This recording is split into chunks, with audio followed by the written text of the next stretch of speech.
ராஜாதிராஜனுக்கு இதமான லாலி குறும்பான கண்ணனுக்கு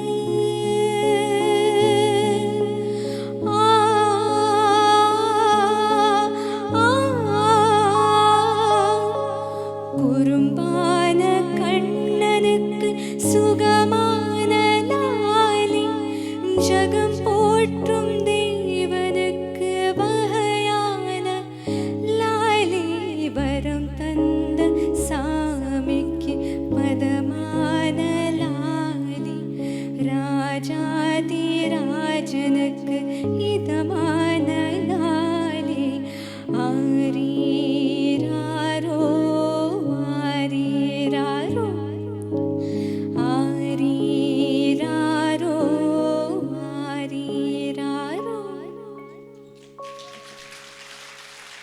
ஸோ நிறைய பேர் பேக் சைட்லலாம் தூங்கிட்டு இருந்தீங்கன்னா நீங்கள் எல்லாரும் முழிச்சிருப்பீங்கன்னு நினைக்கிறேன். அடுத்தபடியான பாடலை பற்றி சொல்லணும்னா ராதிகா மேம் அப்படின்னு சொன்ன உடனே நம்ம எல்லாருடைய மைண்டுக்கு வர்றது பாரதிராஜாசர். ஸோ பாரதிராஜாசர் அப்படின்னு சொன்ன உடனே அழகாக தேவதை மாதிரி வெள்ளை ட்ரெஸ் போட்டுட்டு ராதிகா மேடம் நடந்து போவாங்க, அழகான ஒரு பாடல் பாடுவாங்க. ஸோ அந்த பாடலை வந்து இப்போ நம்ம சரண்யா ஸ்ரீனிவாஸ் பாட போகிறாங்க. இரு பறவைகள் மலை முழுவதும் இங்கே இங்கே பற